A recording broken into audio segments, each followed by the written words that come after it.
Sejauh mungkin mataku memandang wajahmu, selalu terbayang, yang selalu temani langkah-langkahku, membuat kerinduan.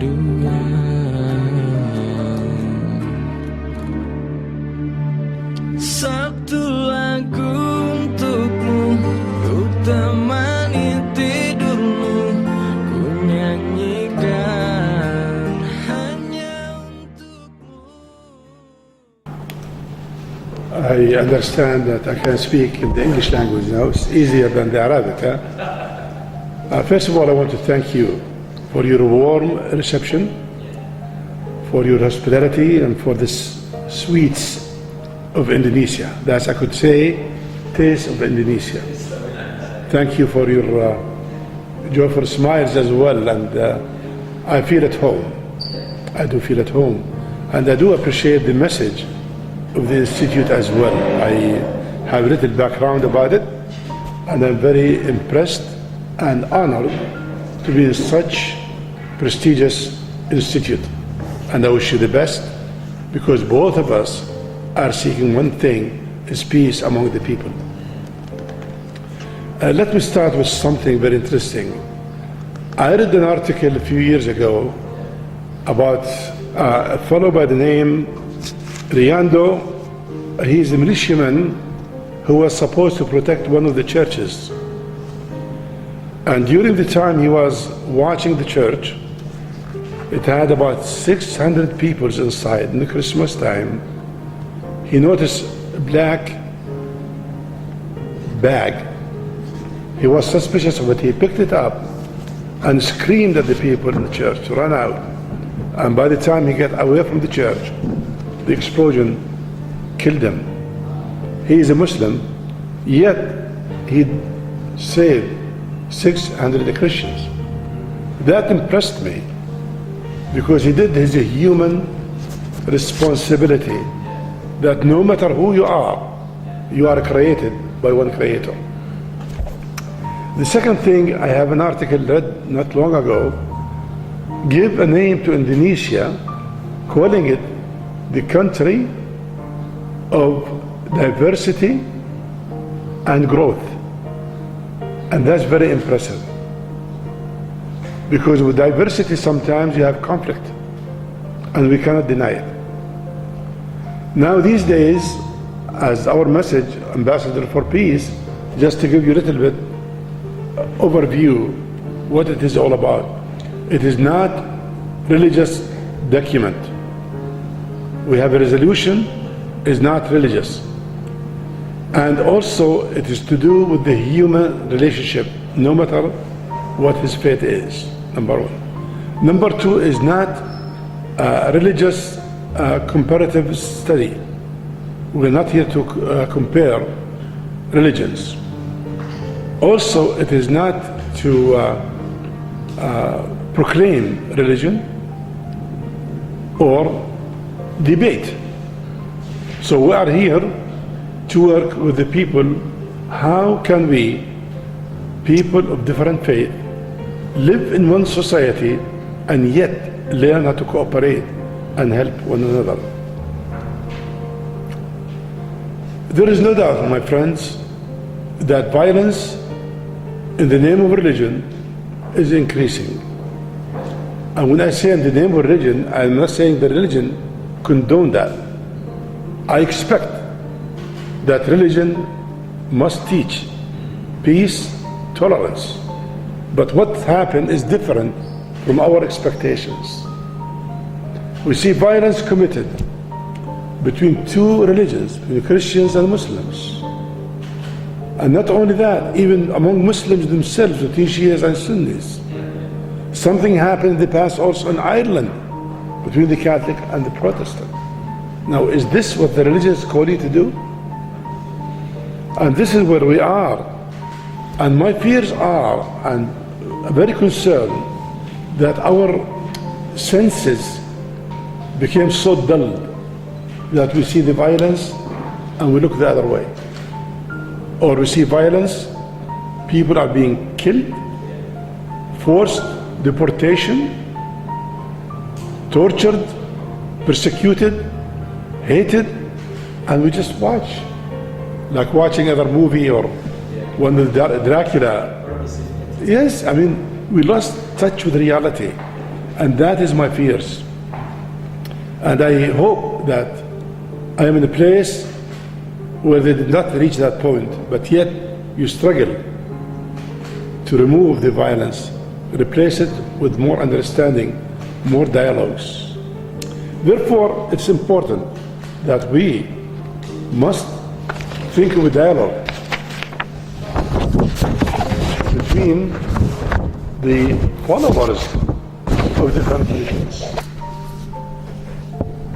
I think maybe you heard a lot about religious dialogues. People come together, religious leaders, and say, well, we worship the same God, our religions are the same, and they have big dinner, and especially in the Middle East, you know, kiss each other cheeks and everything fine, but the things continues on. Why? Because we are telling half-truth. When we say we have common grounds, we have similarities, this is true, but also we have differences. And to be truthful and get the right results, we must tell about similarities and differences. That is very important. And I'm not going to be that long talking, because in my nature, I'd like to give a brief account of our movement and then interact for questions that we try to answer together, by the way. I don't have all the answers, but between you and I, we could maybe come to understanding. Our dialogue, when we say religious, we call it religious freedom dialogue from the top. It's not religious dialogue. Religious freedom dialogue. Why? Because, first of all, there is a logical aspect. And that is to say, plurality of religion is the reality in every nation, in every place.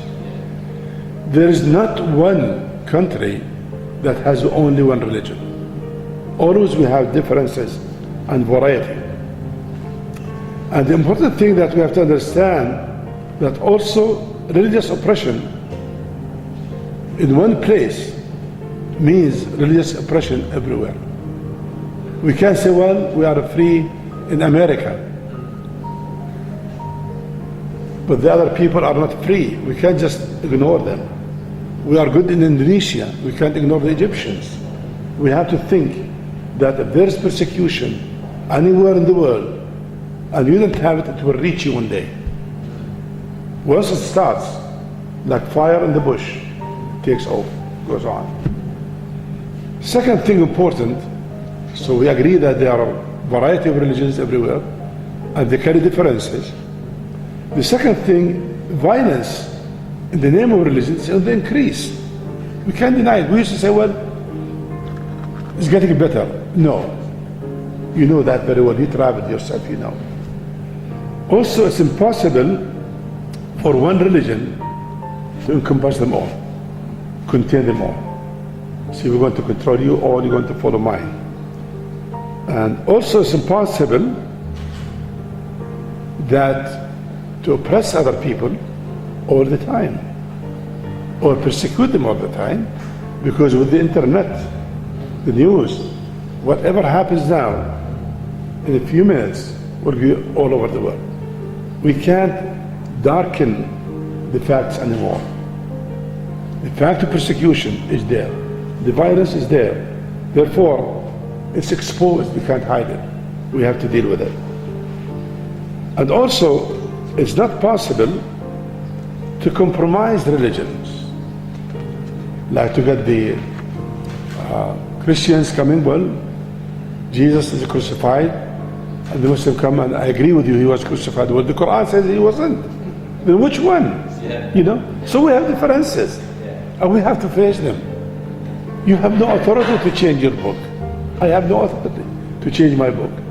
And if I did, that means my book is not inspiring. So either I accept it or leave it, but don't try to cover up. Say it as it is. And if the book is offensive to others, that's fine. That's what the book says. But you and I, we have to live in peace. We have to accept each other. Man has no power over religion to compromise it.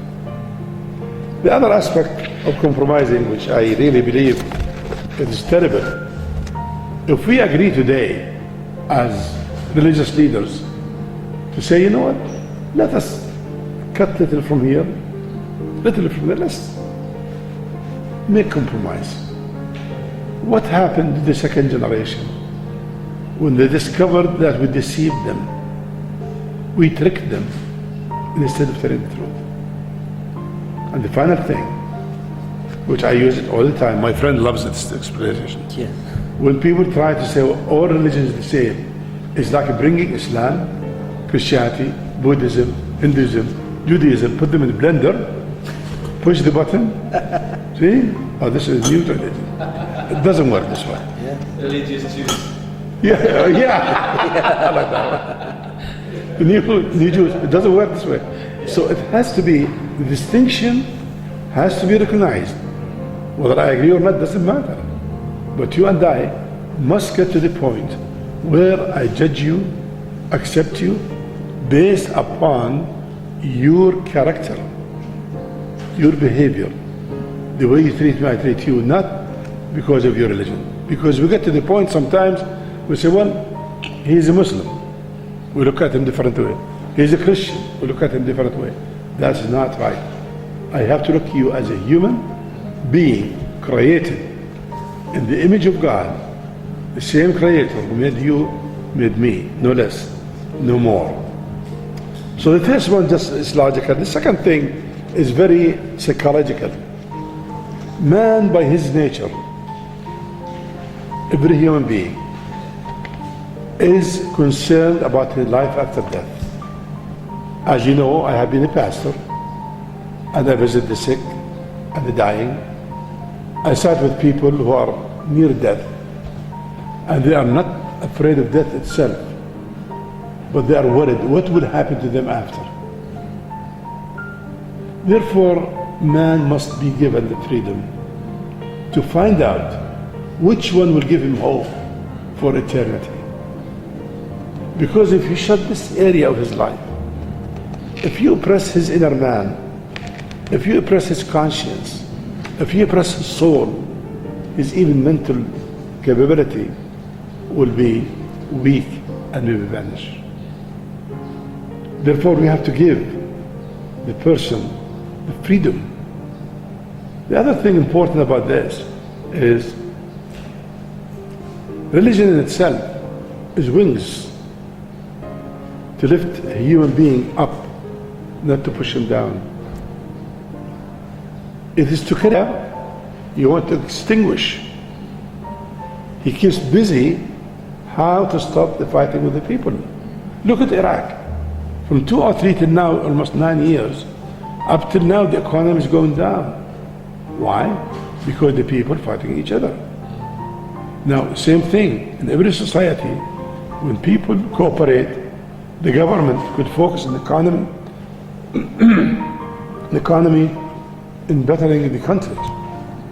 And the last thing, of course, I will conclude with it, is how God, a just God, can judge a person without the person has the choice what to do and what to believe in. God cannot judge me based upon what you told me. He can't judge you based upon what I told you.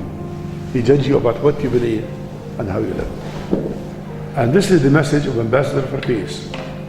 Basically it is that religion is your own choice, but to respect your neighbor, to love him, because these are the two commandments, to fear God and to love your fellow man.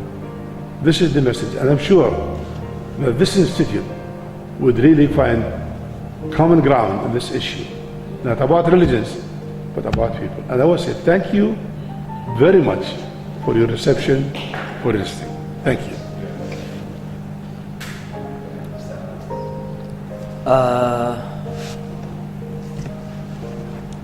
Terima kasih banyak sudah menyambut kami dengan baik. Saya sebenarnya tidak mau bicara setelah beliau sudah melengkapi segalanya. Tapi saya jujur bangga sebagai orang Indonesia dan sudah menunjukkan kepada beliau bagaimana kita di Indonesia bisa hidup beragam agama dan beragam suku, tidak pernah terpengaruh kecuali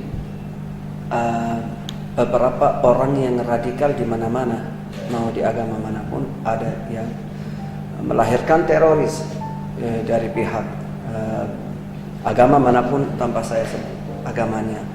Tapi kita di Indonesia sudah menyontohkan kepada semua negara berapa agama di sini, sedangkan saat ini banyak juga ateis di sini di Indonesia tetap diterima oleh masyarakat, kecuali kalau dia mulai beraksi yang aneh baru mereka tidak terima. Tapi di dalam satu rumah, saya sudah bilang sama beliau, di beberapa media juga saya sebut, di dalam satu rumah bisa ada orang Kristen dan ada orang Islam, bisa ayah Kristen ibu Islam, tetap harmonis rumahnya. Dalam satu rumah bisa kita semua Islam, tapi ada yang nggak sholat sama sekali, nggak di-reject, tetap itu urusan kamu sama Allah Subhanahu Wa Taala, bukan urusan kami. Begitu Pastor Emil datang dan bawa pesan seperti ini, kami dapat mendukung. Karena saya sendiri pribadi, saya mendukung satu hal, kepribadian agama itu wajib. Tidak di Al-Quran, la ikraha fid din, kata bayyana rusdu minal ghayy, terserah, lakum dinukum waliyadin. Itu kalau kita mau menjaga hubungan manusia sesama. Terima kasih banyak. Saya tidak mau ambil waktu kalian. Kalau seandainya ada komentar, ya silakan. Assalamualaikum warahmatullahi wabarakatuh.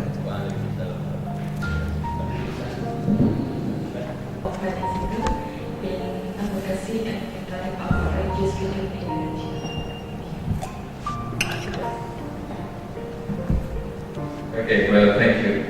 Well, I had a lot of good teaching and ideas for the Excellency, Mr. Milahad. How to deal with, how to see the world right now, how to find the common ground between the interfaith communities in Indonesia. But let me show you about the profile of Wahid Institute, when, where, and who established this institute. And related to program, maybe my friends can share the updated one regarding the monitoring issues on religious freedom, how the challenge of Indonesia right now, what sort of current situation of Indonesian life, religious life in Indonesia. Maybe Mr. Allah can overview, or Mr. Nisa. عجبك جدا ها؟ رائع جدا. حطب نسخة منه. يعني لازم عندنا داتا كاملة نعمل مثل هيك. As I mentioned before, the Wahid Institute has the annual report on religious freedom, and we will inform you that about some data. Religious freedom in Indonesia 2012, cases of violation of religious freedom increase now. Wahid Institute records from January to June 2012 pure 53 cases of violation. It's been 9 cases per month. In 2013, 7 cases of violation per month. It means the violation Reduced. increased. In tolerance cases, like conduct by civil society, not from government, like hate speech, hatred, and so on. In tolerance, in 2012, happened 54 cases, or about 9 cases per month. Last year, an average of 15 cases per month. Sealing of houses of worship or prohibition are the highest rank, 19%. Example, sealing 16 churches in Singkil Aceh.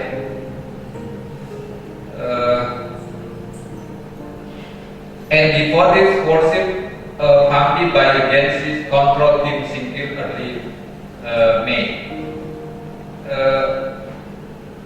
Omission the action is the second category of violation. The what? Omission, Yes. by the government. Yes. Generally committed by government, like police or we call Satpol PP, like civil servant. Civil servant. Guides minorities or suspected heretic. For example, in the case of dissolution of the discussion Sanghara Theater in June, and at least one of NGOs in Yogyakarta,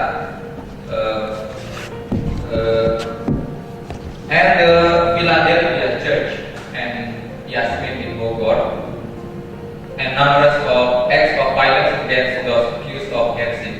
And other category is the criminalization or victimization of the chief. The case of Alexander, we call Aan, civil servant in Padang, West Sumatra. He considered to spread atheism. Aan gets violent of person of people in January, and he sentenced 2 years, and now in jail because he is suspect as heretic or atheist. I think it is some data we have collected. Thank you. In other hand, we face the, let's say, Muslim regulation. Something that is proposed regulation and something is regulation wrong by the government. The news and there also including regulation is the fatwa of MUI in Indonesia, such as Julius is fatwa on Shia in West Java, in East Java. The MUI of the Central MUI in Jakarta said that Shia is one of Islamic group. But the fatwa said the contrary. So it's a big problem, of course, because some radical group use the fatwa to violence.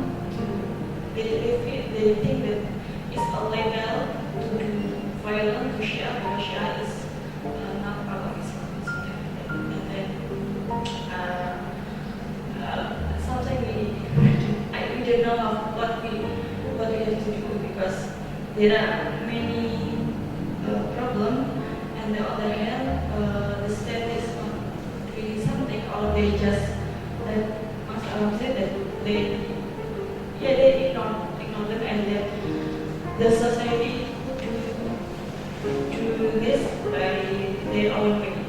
Most of whom is by violence, and then fire is not come from the radical Muslim only, but for the something silent, we call it silent society. I mean, they just conservative Muslim, but when they think there is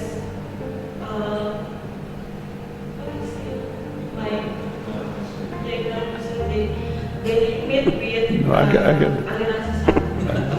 I agree. I get it. They just study and they can do nothing. Something is come from his speech, right? Like a Muslim.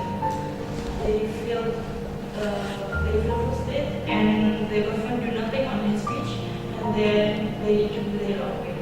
But in other hand, radical Muslim, for example, do violent for Ahmadiyya and Shia and Ahmadiyya. so everybody do violent because the state do nothing. I don't know how to No, I understand. imagine. I believe. Yes. Yes, they are not Muslim. We hope that they can do something better.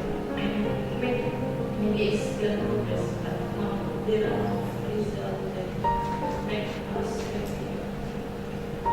Thank you. Thank you. Let me just repeat what I understood. Hate speech, violence of any kind happens from individuals, but the government does not condone that, but punish it. This is the conclusion I understand. The other thing also that most of the violence, religious violence, comes from outside, some group from outside. Am I correct? Some, yeah, a new ideology comes to Indonesia. Almost. Intra-religion increase, like not from outside only. Ah, I see, okay. Sometimes, yeah. Well, individuals, you can't control them. So long as the law says, like for instance, in the United States, is the most freedom of religion ever happened in history. But yet, sometimes there is religious state crime. And that is why we, in our resolution, we say this resolution is motivated by the existing of religious hate crimes. So it's up to us now how to promote peace. The government cannot control. 300 million you have here in Indonesia, population? Yeah. 300 million, and I don't know how many religions. I mean, couldn't Yeah. More. count enough. Yeah. So you can't control it. But when people like you and I promote to accept each other, that will change. We didn't expect the government to change. It can't. But thank you. That's very good news, which we'll carry with us. Thank you. And I want to add something that the law enforcement in Indonesia who conducting violence and murder actually convicted with life pending, life cases in ticketing someone who plan to kill pastor and court what the sentence life pending just 5 or 6 months. It is the problem about our law enforcement in Indonesia. So if a law enforcement kills, he get only 5-6 months. Yes. Reduced, they call it reduced sentence. But if someone sentenced as heretic, court sentenced up in 1 year or 2 years, like in West Java, West Sumatra, court sentenced is 2 years. But if we want to kill someone because of religious, just 5 or 6 months. It is the problem in. Oh, I see. Let me repeat again. If law enforcement kills someone, he could go 5 or 6 months, right? Reduced sentence, right? In Sumatra, he could go 2 years. No. But if he kills because of religion, is it also reduced sentence? Yeah. Let me clarify. This is what I in would. case of ticketing, so there are 2 cases. to the human tragedy there. So the first one, the pastor who was stabbed by the person, and he was almost dead. And also the second one is the human tragedy in Chikese, which is involved the Ahmadis group member. There is 3 dead bodies after mob lynching in Chikese. And then compared to the other intolerant cases, the judge and the court only sentence with a minimum and irrational things like 6 months. Compared to the heretic accusations like is only compared to the is up to 2 years. So that phenomena gave us an impression that the weak of what has been said by my friend, the law enforcement, and also the weak of the lack of knowledge and understanding of the state apparatus of Indonesia regarding the religious freedom or belief. And that I think the judge can use the planning killing. Oh, okay. Intentional. Not just Intentional. yes. We call it cold blood. Yes, but something just use the this slight action. Reaction. Like reaction? Yeah. That means he was provoked Yeah. and reacted and he killed. Yeah. So there is no article in intention killing. I mean, the general authority should use the intention killing to dislike action or something like that. Coba ini Indonesia saya terjemahkan. Jadi dalam kasus Ciketing itu jelas-jelas ada motif pembunuh, artinya pembunuhan yang berencana. Tapi pada fakta persidangan ini tidak dijadikan pertimbangan hukum tersendiri oleh hakim. Akhirnya زي سامسون بالضبط زي قضية سامسون. hakim hanya memutuskan bahwa perbuatan itu adalah perbuatan tidak menyenangkan karena itu kondisinya ringan. يعني في القضية هو اوريدي قتل جيد، لكن القاضي لم يحكم بأنه قتل وهذا قاتل يستحق القتل، إنما تلاعب في القضية ثم قال أن هذه فقط وصف هذه القضية بأنها قضية أنه فعل فعل مشين ليس يعني مستحب. That's what we call. Now, is this? Forgive me for saying this. This is not the law. Yeah, that's Not the law. It's the judge who is corrupt Yeah. or biased or prejudiced. Yes. Okay, I get it. But I'm sorry. legal bear يعني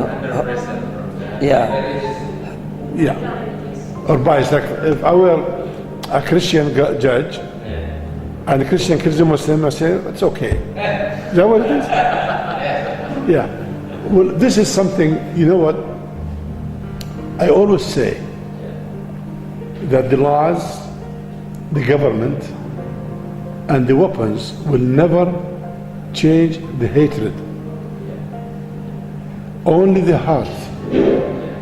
And that is why our responsibility is to promote people to accept each other based upon their own character. Like here, a man I never met in my life. I just love him like a brother or like a son. I never met him before. But because of his honesty and his dealing, I do respect him. And even he gives me a hard time sometimes, but that's all right. Yeah. No, I do appreciate your honest truth expressing the reality. And you know what? Time to change this reality. Yes. I know we don't take too much time of you, but let me close with this story.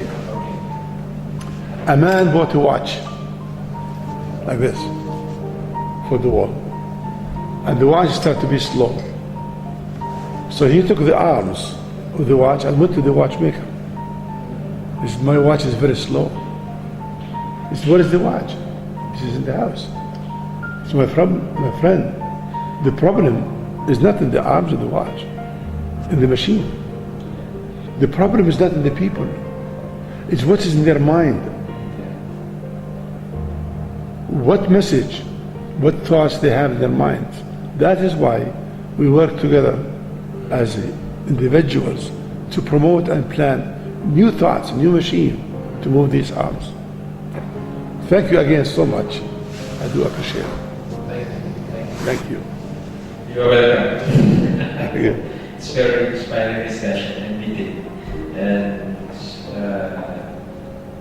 we will showcase if you maybe for your third upcoming visit to Indonesia, you will come to our institute and share your experience. Thank you so Your much. best practices, best experience. Thank you so much. On behalf of Wahid Institute, thank you so much and have a nice trip to the place. Thank you very, very much. Yeah, thank you. Assalamualaikum warahmatullahi Alaikum assalam.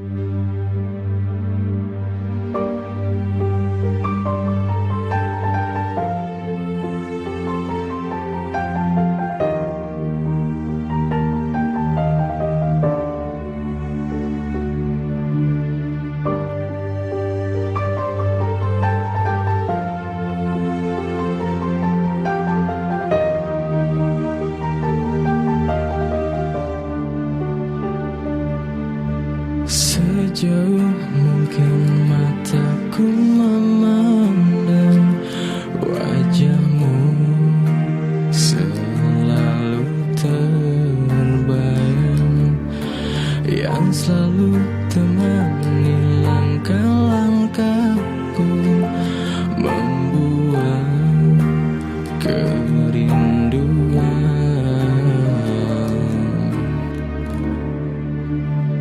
Satu lagu untukmu, ku temani tidurmu, ku nyanyikan hanya untukmu, agar kau ingat aku di setiap waktu saat ku jatuh.